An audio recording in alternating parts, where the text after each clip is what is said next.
Okay, friends, let's get going. We have to start. Get your books out. We're on page 60. 60 is our page. Phones away, please. Shh. Settle down, settle down.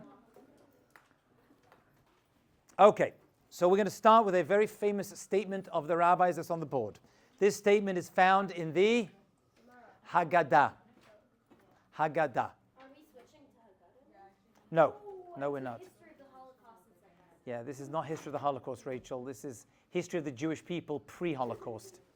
About 3,000 years before the Holocaust, actually, or so.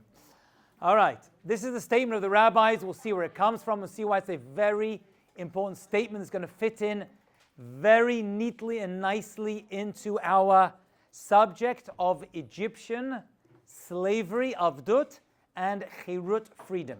The expression that you need to know and write down is B'chol dor vador. You can translate as I go. B'chol dor vador. In each and every generation, Chayav Adam, a person needs to, Adam is a general person, needs to, lirot, see, or look, yeah, et atzmo, themselves, ke'ilu, as if, hu, yatsa, Mimitzrayim. Can you repeat that? Yes, I shall do. B'chol dor v'dor, in each and every generation. This is found in the Haggadah. Chayav Adam, a person is obligated, lirot et atzmo, to see themselves, ke'ilu, as though, hu yatsa Mimitzrayim, as though they left Egypt. What is this statement of the rabbis telling us? Shh, Eliana, come sit here. I promise you, you'll get so much more out of the class. You make all your parents special. Come.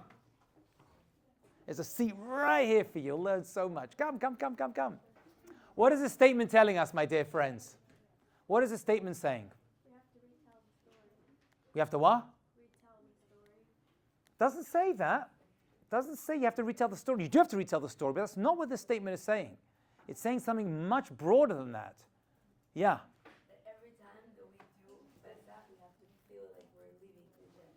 Why? You're right. Why do I have to see myself as though I left Egypt? You have to say ke'ilu, as though, because I've never been to Egypt. I know they have these tours over there. I have no desire to go personally. But why do I care? Why do I have to see myself as though I left Egypt? What is this? By the way, what's this based upon? Where did they get this from? Every statement of the rabbis has to come from somewhere. It comes from a pasuk in Shemot, Exodus, chapter 13, 8. And the pasuk says, Ba'avor zeh, because of this. Now, zeh is a very interesting word. Does anyone know what the word zeh not only means, but actually refers to? Whenever the word zeh or zot appears in the Torah, something is happening. So before we even get to what the pasuk tells us, it's going to lead us to this statement. What does the word zeh always mean? Whenever it appears in the Torah. That's what it means, literally, this. But what's happening when this word is being said? Always. Whether Moshe Rabbeinu says it, or the Jewish people say it, somebody is pointing at something that's in front of them. Zeh, this. That's what it means. Whenever the word zeh appears, this is going to be important. We're going to have halachic, legal laws based upon this idea. Zeh means somebody is pointing at something with their finger, is being shown something that's in front of them, that you can demonstrate and see. Okay, so just bank that idea for 1 second, but it's a very important idea. It's a famous Rashi, comes from the Gemara. That's what the word zeh always means in the Torah. Okay, leave that aside. So, ba'avor zeh, because of this, that means somebody is pointing at something and showing somebody something. Asa li b'tzeiti b'Mitzrayim. Asa li, that did for me, b'tzeiti b'Mitzrayim. When I got out of Egypt. B'tzeiti, when I got out. The rabbis are like, the fact that it uses it in the first person, B'tzeiti Mitzrayim, means I got out of Egypt, which means that every single person throughout history who reads the Torah is going to say, as though I left Egypt. But I was never in Egypt. So I hear how this pasuk is saying I left Egypt, but I don't really get it. And then this statement is saying that I left. What exactly is going on over here? What is the Haggadah? What are the rabbis? What has all this got to do with, do I have to see myself as though I went through, I don't know, the Purim story? No. The Hanukkah miracle? No. All the stories and miracles that happened in history, they were great things. They happened. I learned from them, but that's it. Pesach, nah. Pesach's very different. You have to see yourself as though you left, which means you have to see yourself as though you were there and you got out. Why is that? What is going on over here? Yeah, Rachel. Does it have anything to do with the fact that if we didn't leave Egypt, we wouldn't get the Torah? So if you yourself knew yourself as leaving Egypt, then you yourself got the Torah, and the Torah wasn't given to other people. It applies to you. Okay, so let's leave the Torah out of this for just a minute, because the Torah is going to be given 50 days after leaving Egypt. So that's just going to be its own thing. But the first part was very good. Let's say the Jewish people had not got out. Let's say we would have ended up assimilating and staying in Egypt. What would have happened? Would we be here today? No, we wouldn't be here today. Says Rashi, it's as though we got out. It's as though we got out. Since they got out and they survived, that means I am alive now because they got out, right? Because we are direct descendants of all the Jewish people that left Egypt. So it must be, says Rashi, that this is basically saying, be grateful that they got out, because it's as though you got out. Because had they not got out, you wouldn't have got out. Is that a fair statement? That's Rashi. You can write that one down. The Rambam, when he quotes this in the laws of Chametz and Matzah, in the laws of Pesach, he adds a letter. He adds one letter to this idea of the rabbis. He adds the letter Hey, and he changes this word. So this is how the statement actually is. But he changes it to laharot. He says, what's the difference between lirot and laharot? Lirot, laharot. Lirois, laharos. For my Ashkenazic sisters. What is the difference between those two words? What does the hey do to that word? Anybody know? What's lirot mean? To see. What's laharot? To show, to be seen. Right? When you show something, you are being seen. The Rambam says, you know what this pasuk's telling us? It's the Rambam. In each and every generation, a person has to show, to demonstrate, to act, to be seen, as though they left Egypt. By adding that one hey, he changes the entire thing. What does that mean? You have to be seen, to show, to act as though you left Egypt. What does that mean? What does that mean? To show, to act? What am I acting over here? Is this a stage production? What is going on over here? Yeah. I think it's more like something for yourself, like for you to understand what it was. You see, then it could be for myself, but I'm acting something out to show. So it's got to be more than just for myself. It's definitely for myself as well. But here he's like, no, you're going to have to, a better word is demonstrate as though you left Egypt. What am I? Where am I when this is happening? Where does this take place? This statement. Where are you? Don't know. When you say these words, where are you? Yeah, Venezuela.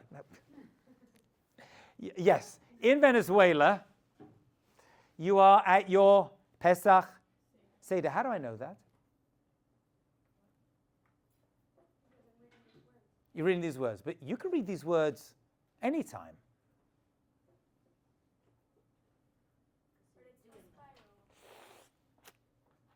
It's specifically the Pesach Seder.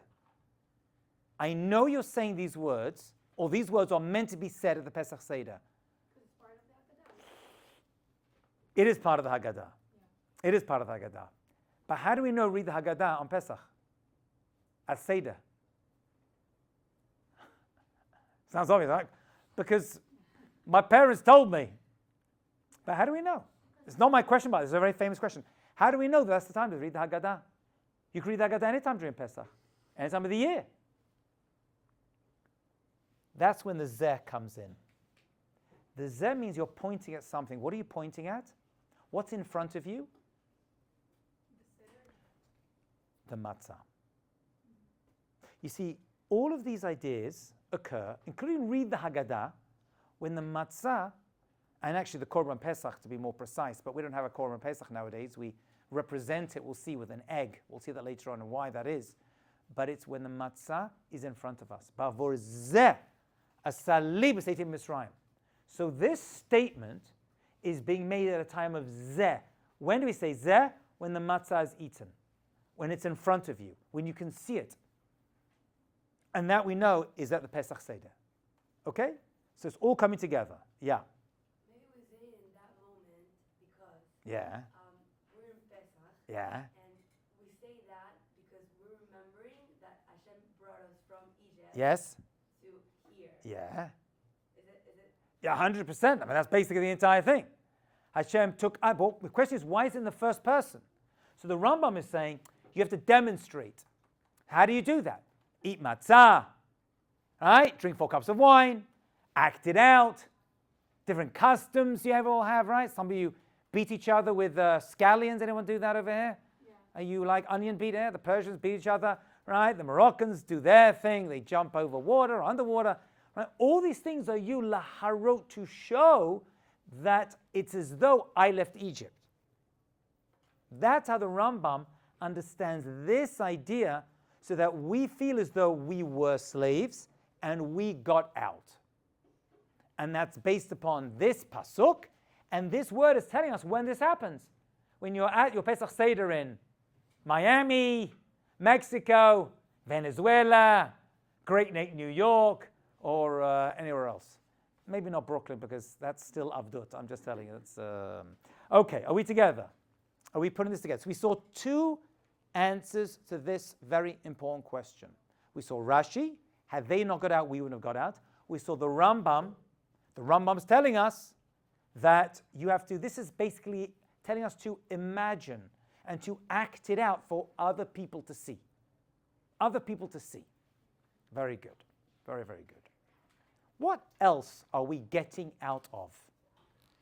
As though I left Egypt. What was Egypt all about? We mentioned this last. We can connect this point to last point, and you'll see this on page 60 at the top. We spoke about how Egypt was all about Avdut. La Chirut, from slavery to freedom. That's what Egypt was all about. So Egypt isn't just a location, not just a state, it's a state of mind. There is a mental Yetzer Hara, a mental Yetzer Hara that is represented by Egypt. If you remember, we said the word Mitzrayim, if you remember last class. Mitzrayim is made up of Metzer, which is trapped. But trapped in a bad way, in distress. I'm trapped, I can't get out. So there is a physical slavery, Avdut. There's also a spiritual slavery. And we were trapped in both. And by the way, the spiritual one is probably worse than the physical one. This spiritual slavery, that we were trapped mentally and emotionally, and we couldn't serve Hashem, right? We were completely broken individuals. That's a spiritual one. Physically, you can recover, but the spiritual took time. How do we know it took time to recover from the spiritual, psychological slavery that we went to? What's the obvious proof to this? That we left physically, but spiritually. Yeah, we waited like 50 days before we got. And then after, right, it took 50 days for us to receive the Torah. But even right? We were still involved in Avodah Zarah. And they still complained and said, we want to go back. We remember all the nice foods. We remember the watermelon we ate. We remember the avatichim. And remember the shum, right? The garlic and the dagim and the basar and the fish and the meat and the batzal, the onions. That's why some people have a custom to beat each other with onions, right? Because, oh, you complained about you wanted onions? Here, take an onion. That's why actually one of the reasons we have scallions, beat each other with scallions on Pesach. You complain about onions? Here, take an onion. Smack, smack, smack. Right? So that entire generation that left Egypt couldn't even get into Israel because they still had a avdut, slavery in their heads. It's like, those people who are in prison for like 5, 10, 20 years, whatever it is, and they get out and they re-offend to get back in. They want to go back. Why would they go back to prison? Why do you want to go back? Because it's called institutionalized. They're so used to being in prison that the idea of freedom is just too much for them. They just can't handle it. I'd rather be back. But it's horrible physically, I know. But the physical is not as bad as the spirit. I'd rather be back there because I can't handle it. It's too much. I'd rather be in prison. Yeah. Is this why when Moshe was talking about Shabbat and Shemot, he was like focusing so much in Sabur, and when they escape this spiritual and like this Mindset, yeah. in Devarim, he spoke more about the other part of Shabbat, more of guarding Shabbat. Okay, you're already jumping to the fourth or fifth point. Shabbat is part of this. There's no doubt about it. The reason we're told to keep Shabbat is Zecher Yitzid Mitzrayim. We were slaves, and now we're free. How do you show freedom? By not doing any malacha. So they are absolutely connected. It says in the Torah, the reason we keep Shabbat, right? Zecher Yitzid Mitzrayim. Actually, there's like 36 or 37 mitzvot in the Torah that are given to remind us of this whole Exodus thing. But Shabbat's the biggest one, 1,000,000%. Creation of the world, and Zecher Yitzid Mitzrayim. The freedom of Shabbat comes to counteract this. Absolutely 1,000,000%, Tanai. 1,000,000%. Okay? Okay, so we saw the word Mitzrayim, how it reflects. So the Mitzrayim over here is not just physical slaves, like you see in the movies. We were broken spiritually, emotionally, psychologically. Okay? Paro comes from another word, which is parua. What the word parua means? Paro? Paro. What's parua? Messy and open. It's all opened up. You see, Egypt was a very permissive society. Whatever you wanted to do, you did. There were no rules. You basically, it was the most tumah, most spiritually contaminated place in the entire world. That's exactly what it was. That's what Mitzrayim was. Close the door, thank you, Rachel. That's what Mitzrayim represented, and Paro is not a person, it's a title, represented all of that.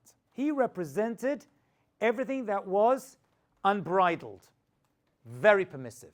And we said the Jewish people lived in what city? Goshen, among all this. They weren't in a little Brooklyn neighborhood, wherever they were, right, somewhere nice or the Upper West Side. They were literally immersed in this, and they were affected by this. Had they not left, we'll see another statement, had they not left, at that moment, they would still be there. So that's what Paro. So Paro represents the Yetzer Hara. Very important idea over here. So this getting out of Egypt isn't just I know how most people celebrate Pesach, right? We were slaves, we got out, I saw the movie, I saw the cartoon. They didn't read the book. The book is saying it's not just a physical slavery, it's a spiritual one. Represented by Paro, which is Parua, which is completely unbridled. The Yetzer Hara had full control over Egypt, and we got out. So we're not only celebrating the physical Geula, we're also celebrating the spiritual Geula. And by the way, we'll get to this later on, we're hoping for a final redemption, which will be a physical but also a spiritual one. The final redemption is going to be more of a spiritual redemption, yeah. So when you said that Paro represents Yetzer Hara, Yeah. do you mean like the concept of what the pharaohs Of what? or Yeah, that specific? No, those particular pharaohs, and Egypt itself represented that. But that comes around again, right? Not so much the geographic location, Right? It's like any other country. We don't care about the geographic location. It's almost irrelevant, right? We just, okay, happened to happen over there. It happened in Germany, it happened in Poland, it happened all over the place. We've been dealing with this all the time. It represents our mindset, and that's what it represents. Okay? That's what it represents. That's what Egypt represented in those days, and that's who we were avadim to. Okay, so how do we break this? What is the mechanism by which, imagine you're God. Imagine you're God, which for some of you may be easier than others, but imagine you're God, and you want to impress upon a people that you have a special connection to them. What would you do? Buy them things, give them nice stuff. I'm talking about a parent. But yeah, you're right. What's the best thing you could do to people in this situation? Yeah. And what kind of help do they need? Huh?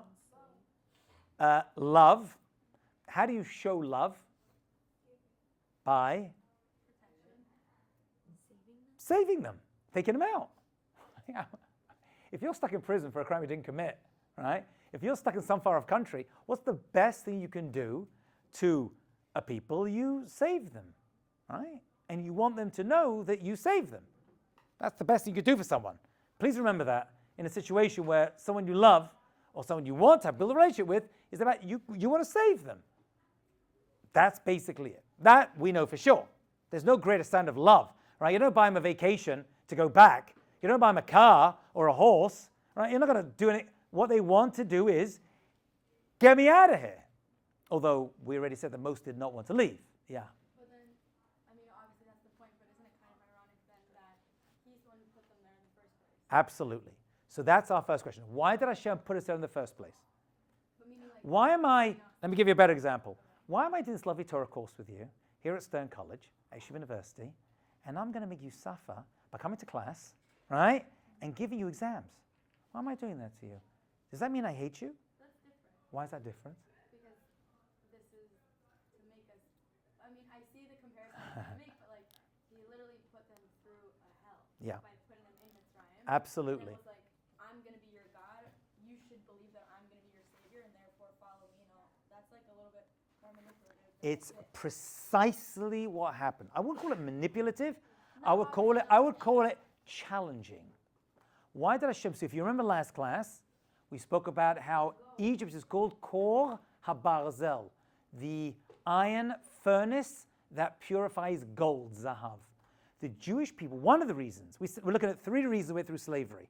One reason we mentioned last class is because it purified, it removed the parts of our personalities, but also parts of the people who weren't going to make it to Har Sinai, which is why only 20% left Egypt. Okay? So why did Hashem put us in? Why did He make us slaves? Why are our beginnings with slaves? So we looked at 3 answers. In order to purify us, in order to build our emunah, and lastly, we actually skipped this, I apologize, to build our emunah and bitachon in Hashem. Turn to page 59. You know what, we jumped and skipped this part, maybe that's why it's not so clear. Look at Rabbi Dessler. He says note 7 on 59, look at this, look at the words. Every time there is a need to give a righteous person the possibility of rising to a very high level, he's thrown into the worst environment so that he should learn that evil is futile and strive to reach the higher limits. Why did Hashem make us slaves? One of the reasons is because in order to find greatness, you put people through challenges. And the challenge wasn't just physical, it was also spiritual. And it did remove many people who weren't going to merit receiving the Torah at Har Sinai. But it's definitely one of the reasons. That's why Hashem put us in, so that we would be so low and so challenged, we would cry out to Hashem in teshuvah. That's what he says. We did mention a third reason, by the way, which is a small answer to. Now, this is a very small piece of Torah, but the implications are massive. I will just mention it, though. Another reason Hashem made us slaves in Egypt is that we as the Jewish people would not, now listen carefully, it's going to sound a bit crazy this, would not put our faith in money. Why did Hashem make us slaves? so we would not put our faith in money and not pursue too much materialism. Because the Jewish people are going to be very successful throughout history, and we're going to make money. And people are going to hate us for that and be jealous. The reason we're given that money and that success is because to achieve things in this world, to build schools and colleges and hospitals and keep Shabbat and send your kids to Jewish schools, it's going to cost. It's not a cheap enterprise. So Hashem gave an extra blessing to the Jewish people so that we use those resources for Him. That is actually the word uvachol ma'odecha in the Shema. We have to serve Hashem with all of our possessions. There is a challenge that comes with that people could use that money or just make money the be-all and end of their existence. We know such people. They're all about just making money and that's it. At any way possible, and that's all they care about. He says the reason we were given this challenge when it came to work and avdut is to show us the futility of just pursuing physical interests. Because that's what we did in Egypt. All we did was work to survive. Right? We were slaves. By the way, it worked in a very strange way. You know, Paro, as a midrash said, Paro came out and said to the Jewish people, work, I'm going to make you rich. And he wore a chain. Does anyone know what was on the end of his chain? A gold brick was on his chain. And he walked around saying, you build bricks, you build for me, I'm going to make you rich. And the Jewish people flocked to this. This desire was inside them from before. And they came out and they worked, and then he said, right, make your own bricks, and now I'm going to pay you nothing. It was a slow descent into Avdut. It isn't just like, 1 minute we're doing great, next minute you're a slave. Right? It was like the frog in the boiling water. Throw the frog into the boiling water, jumps out. If you slowly turn on the heat, you know that experiment? The Jewish people were like frogs in slowly boiling water. That's what Paro did to us in Mitzrayim, and Hashem allowed that to happen in order so that we get at the idea of just working for the sake of work disgusts us. It's just sickening to us. Yeah. So I guess this could be a reach in that part of like the psychological warfare that went on in the Holocaust, because like in Auschwitz at the very entrance to the gate, Yeah. literally the sign. Arbeit macht frei. Yeah. I never thought of that. They got it. Could be. Could be. That was definitely psychological manipulation. The Nazis were masters of that.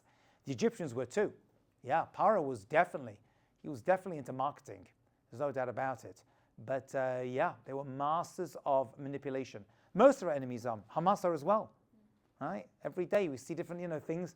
And sometimes in your mind you're like, wow, maybe we are evil people. And you're like, wait a minute. You know what I'm saying? It's bad advertising. Precisely. Okay. There's a little thesis to go with your Holocaust studies. Okay. So what does Hashem do? So Hashem says, fine.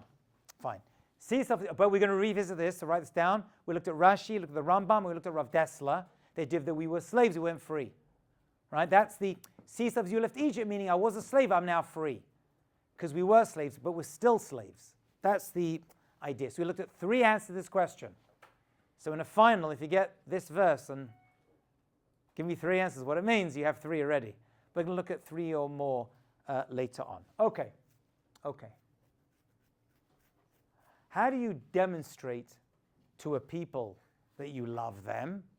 You take care of them. How do we be taken care of? We are removed from the problem. We are removed. How? So here we come to a very important word that's going to come up a number of times. Let's see if this works. Oh, it does. So all of this and all of Pesach is really, and we've mentioned this word before, we discussed Purim, but this is going to be a different form. It's all about the nisim. Right? The miracles that went with it. Okay? Now we spoke at the beginning of the semester, if you remember, in the Purim section, we spoke about Nes Nistar. Remember that? Nes Nistar, remember that? By the way, have your midterms. I'll give them back at the end of the class. Nes Nistar. We, however, are now going to talk about something called Nes Galoi or nigla. Same thing. Nes nigla. A revealed miracle. Which is better? Is a nes nistar or a nes nigla, galui? What would you say? If you have a choice, which one would you go for? If God's going to take us out, He's going to save us, which one would you go for? Would you go for nes nistar or nes nigla? Why nigla? Why is that better? Revealed. Because there are no other excuses. Like you see it, this is what it is. This is what it is. Nothing else. You can't attribute it to anything else. You can't be like Haman and says, it's coincidence, sekara, mikra, karacha, it just happened. So nigla definitely beats. But nistar, someone argue for nistar. I was just going to say that, at least with Nistar, that forces you to have to believe in God. Because we as a people, there have been literally in the Torah so many times where a miracle was shown to us, and we still were like, Oh, no, that's it's not good. real, there's Okay, you're saying nes nigla doesn't always work, doesn't have its full effect. The nes nistar actually makes you work harder to see Hashem in the pattern. These hashgacha stories we're getting online, right, every day. I used to grow up, you used to get one a week, now you get like 5 a day. Everyone's got like a nes nistar story, right, some kind of revelation. But you have to work at it. This actually has more long-term benefits, doesn't it? This is like, bam, wow, thunder, lightning, everything's amazing. And then we kind of go back to where we were. Nes Nistar lasts much longer. Because I worked at trying to see Hashem behind the scenes. I can use that again and again and again. Because I made it. Think about it. Nes Nistar is I made it. I saw Hashem behind the scenes. Here Hashem's like, here it is. But as soon as it comes, it goes. Like any spiritual awakening, and Nes Nigla just comes and goes. So Nes Nistar is good. Right? Maybe that's why Purim lasts forever. Because the Jewish people had to really work at seeing Hashem behind it. It wasn't so easy. And they worked at it, stayed with us forever. Nigla, they had this revelation. They went through the Yam Suf, get Har Sinai, and they're worshipping an idol again. Well, you're crazy. You just received the Torah, and now you're worshipping an idol. Because these short, sharp bangs of revelation are good. They're great. But as quick as they come, they can go. It's like a bolt of lightning, right? Lightning just appears in the sky, lights everything up, and then it disappears. It's dark again. You have to try to remember what you saw. That's what Rav Chaim Luzzatto describes it as. Life is like bolts of lightning that hit, we see, and then as soon as lightning comes, boop, it's gone. I'm back to square one again, Nochamal. Back to square one. And yet this is still better. Why is the Nes Nigla still better? Why is that the preferred miracle of choice? Because it makes a bigger. What kind of impact? Who said that? What did you say? Who said that? Was that you? Kiddush Hashem. Right. Makes a bigger Kiddush Hashem. There's no doubt about it. It makes a bigger sanctification of Hashem's name. The second one, Nes Nigla. This makes a bigger. Nes Nistar is a private thing. Either I saw or I didn't. It remains with me. It remains with me. Even if we all kind of work it out, which they did at Days of Purim, it's still limited to us. It's a very personal, private thing, you know. Amazing miracle happened to me last night. He tells a story. It was amazing. What a great thing. And I was like, okay, great. Okay, fantastic. You have to see that person you were just thinking about. It's a very personal. I can't relate to that. Nes Nigla, I can. This is going to affect not just the Jewish people, but the entire world. And everybody knew the Jewish people were leaving Egypt. It was not a secret. Everyone knew. How do we know that, by the way? How do we know? Something happened internationally that everyone knew. Oh, it was speaking about it. Yeah? Well, everyone knew that after the sea split. Absolutely. It was the sea splitting. See, when the sea split, first of all, no one left Egypt. Just getting out. Just hearing people never left. You couldn't get out. It was literally North Korea. Think about it, there's countries today you can't get out of. You know what I'm saying? It's like, how could that be? It's 2025. And people are still trapped. And still, literally North Korea is the living example of what Mitzrayim was like in many, many ways. It was much worse than Mitzrayim. But at least you get an idea of it.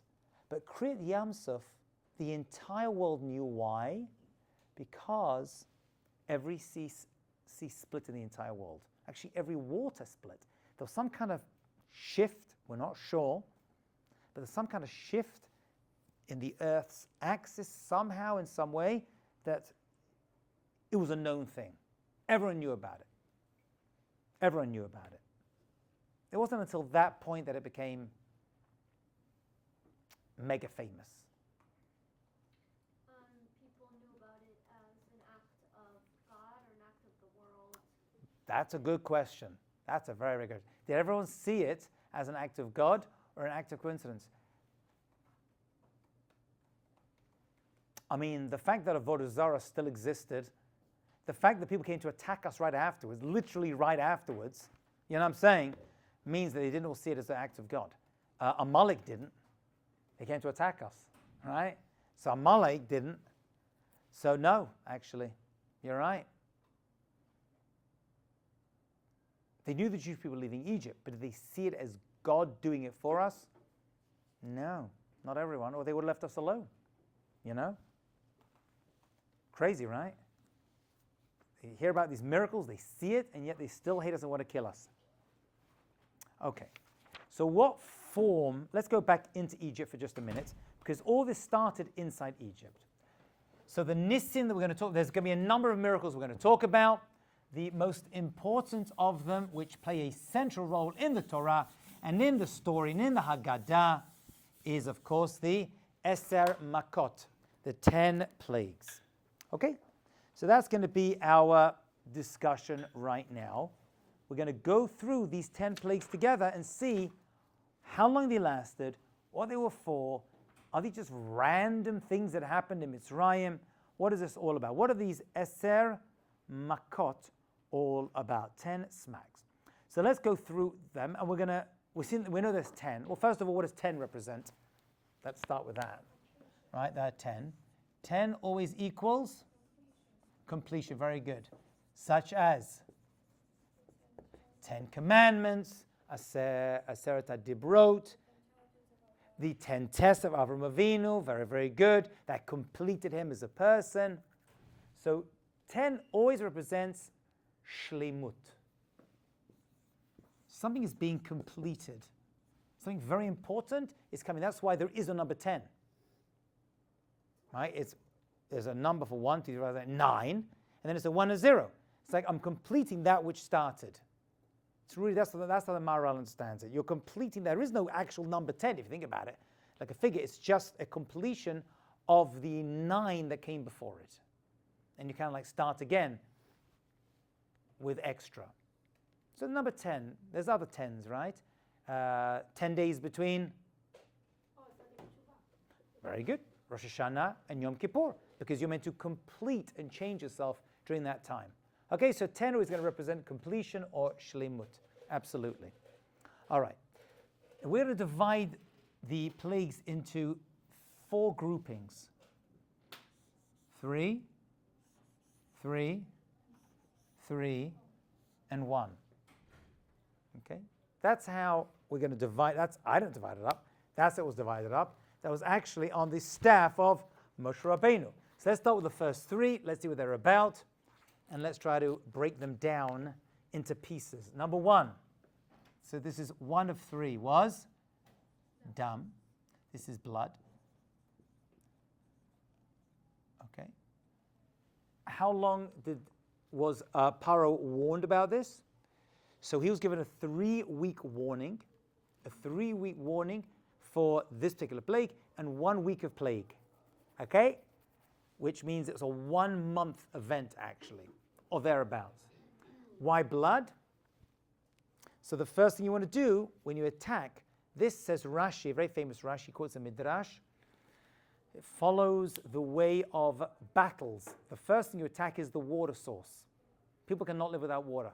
So the first thing that was attacked was the water source in Egypt. Just like normal armies would fight, that's the first thing they attack. Okay? Who created this plague? Who made this happen? Not Moshe. Aaron, his brother. Why not Moshe? Because the Nile saved Moshe Rabbeinu, and therefore he said, since the water saved me, I'm going to have hakarat hatov, gratitude, to an inanimate object. Okay? The idea, says Rashi, you meant to learn that from this. If we show gratitude to inanimate objects, we will give gratitude to animate objects like humans. Okay? So Moshe Rabbeinu did not start this plague. This was Aaron, his older brother, who started this one. That was dumb. Next, Tzefardea. Tzefardea is next, and that is, so we call it frogs, but the Sforno changes frogs into alligators or crocodiles, which makes it a lot more exciting, doesn't it? Than just simple frogs knocking around. I know we say Tzefardea is frogs, but it's probably more like something more lethal, and they got everywhere. Where did this frog come from? The Nile. Because the Torah says it was a Tzefardea, singular. Rashi says we learn that from this. There was one. And then what do? Anyone know that famous Rashi on Chumash? They hit it, it became 2. They hit it, it became 4. They hit it, it became, and it multiplied and multiplied, and everyone was hitting the frogs, and it kept multiplying. The problem got worse. How did the frogs go away Eventually they stopped, they all died, and one big heaping mess. They all died, had to be shoveled away. They all rotted. Tzefardea is singular. By the way, the rabbis say you learn something else about Egypt, the problem in Egypt, from how they dealt with the frogs. What can you learn about Egypt from what we learned from the frogs? What kind of problem do they have? Yeah?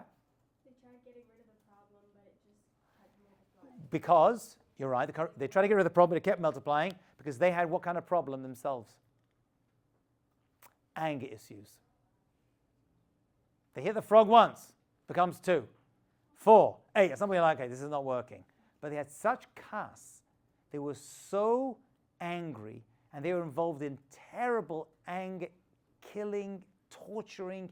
You know, your average slave and servant in Egypt was treated terribly, was beaten and tortured with no repercussions whatsoever. They had major anger problems.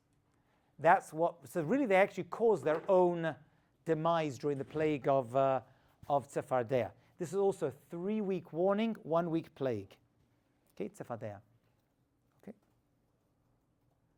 And number 3 of 3 is Kinim. Where do the Kinim come from? We call it lice, but right, where do the Kinim come from? Out of the ground. Out of the ground. Who caused this one? Who brought this one out? Not Moshe. Aaron. Why? Why didn't Moshe do this one? He's going to do the rest of them. Why didn't he do this one? Why wasn't he the catalyst for the lice coming out of the, I'll give you a clue, out of the dust of the earth? Hakarat Tov, gratitude. Why would Moshe have gratitude towards the dust, the dirt of the earth? Does something happen in his history that is written in the Torah that he has to have gratitude? He killed the Correct. He killed the Mitzri. And what did he do with him? and he buried him in How did he kill him?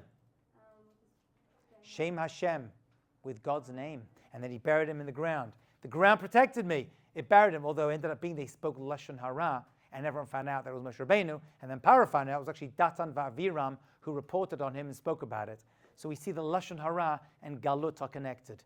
We'll come to that later on. Yeah. the one that could Yeah. Yeah. How is he privy to that? God told him. He knew it. I'm not sure. He was young.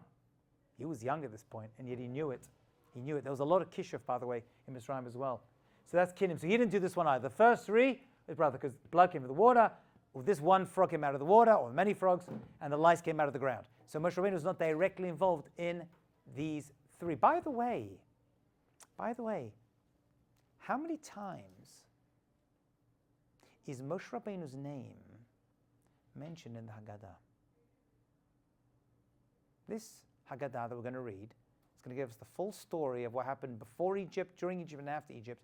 How many times is Moshe Rabbeinu? How many times do you would expect Moshe Rabbeinu's name to be mentioned? Not a lot. Is that what you would expect? He's like, open the Torah, it's all about Moshe Rabbeinu. Moshe Rabbeinu goes to see Paro, let my people go. Right? If you made a movie out of the Pesach story, Moshe Rabbeinu's got to be the central character. But yet the Haggadah that describes the Exodus, Moshe Rabbeinu's name is mentioned once.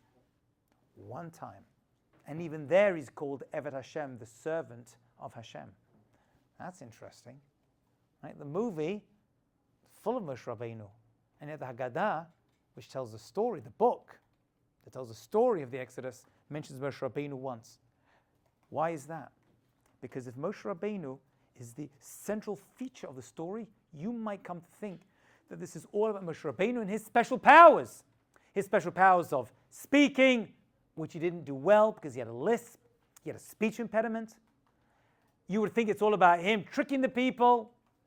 You would think it's all about him knowing how to fix things and deal with people. No, Moshe Rabbeinu's name is mentioned once in the entire Haggadah for that precise reason. This is all about Nes Nigla, all about Hashem. How many times is Hashem's name mentioned? I don't know. Many times. You got it? So in the Megillat Esther, Hashem's name is not mentioned once, and it's all about Mordechai and Esther. In the Pesach story, Hashem's name is mentioned multiple times, and Moshe Rabbeinu's name is not mentioned once. It's fascinating. It's like bookends, one to the other. Okay, what do these three plagues have in common, besides the fact that Aaron did them? What do they all have in common? Wait, Aaron did All three. All three. He was the catalyst. I mean, it's from Hashem, but he started all three. What do we see over here? Where do they come from? They come from the ground, right? They come from out of the water, and out of the water, and out of the earth. So this is Hashem saying, I have complete control over water, aquatic creatures, and dust of the earth. Water, the creatures that come out of the water, I control, and the dust of the earth. That's the first three. So we're going to start there. Yeah. Could it have also anything to do with Aaron being the oldest sibling? So it's kind of like a nod to him being the oldest, therefore he's going first. So that's a very, very good point. Is this a nod to Aaron? He's the older sibling. It's not, because we've been through that already. Where? At the burning bush. Moshe Rabbeinu already argued with Hashem for 1 week not to be the chosen one to let the Jewish people out. He wanted his older brother Aaron, who had been the chief rabbi back in Egypt, to let them out. Hashem's no. So that was done. Don't worry, he'll be the high priest. You're going to be the redeemer of the Jew. You're going to be the Mashiach of your day. Also, why did the sister, So that discussion was over. why did the sister have any part in anything? Oh, she did. Oh, Miriam. Like in this, Massive part. in the first place. In the plague aspect, no, that was purely for Moshe Rabbeinu and Aaron as his backup. That's all about Moshe Rabbeinu taking the Jewish people. That was his job. But Miriam leading the Jewish women, we're going to learn out that it's only because of the Nashim Tzidkah, only because of the righteous Jewish women that the Jewish people left Egypt. She's going to be a major. I mean, without her, he wouldn't be alive. No Miriam, no Moshe. She was the one who reunited her parents to have him. They had actually separated because there was a decree against the firstborn boys that threw into the Nile. So she's going to have a major, major role in this. Oh, 1,000%. Okay, 4, 5, and 6. What's number 4? So this is now we're in the second. So the first grouping is water, from the earth, dust. 4 is arbe, is going to be wild animals. Arov is wild animals that came to attack. Number 5 is dever, the epidemic that killed them. Right, the epidemic that killed them. And number 6 is what? Shchin, boils. What's that affecting? Their skin. Okay, so wild animals, epidemic, and so how these three connect, why they're their own grouping? Because this 3 represents control over life on earth. Life on earth. Animals, epidemic that killed the animals, and boils that's on humans.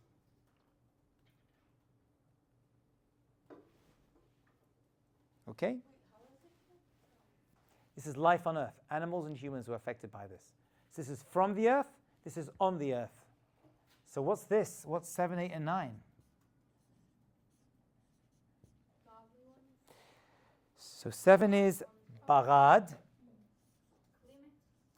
Barad is the hail, storms that came down. Next is arbe, locusts.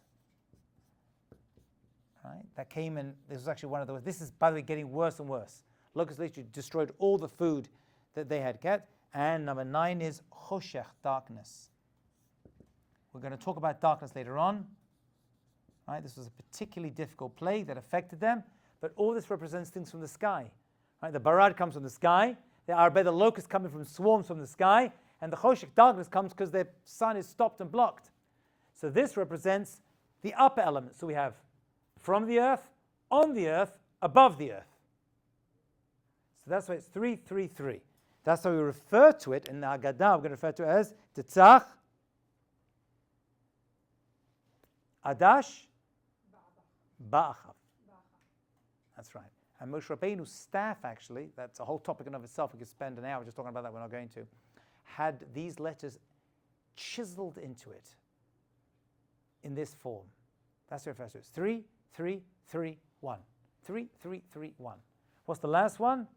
Just we have the final number 10 was, of course, Makat Bechorot, the killing of the firstborn sons, which was like all of them put into one. All right? Hashem controls human life as well. And we're going to see how that freaked out Pharaoh, because he was actually a firstborn. So we'll see why that's going to end up really, really upsetting him. Yeah. Can you mention where the staff came from? Like it wasn't just randomly added. Yeah. You know the story of the staff? Wasn't it one of the items that was created earlier on? Yeah. Do you know who had it? Do you know where Moshe Rabbeinu got it from?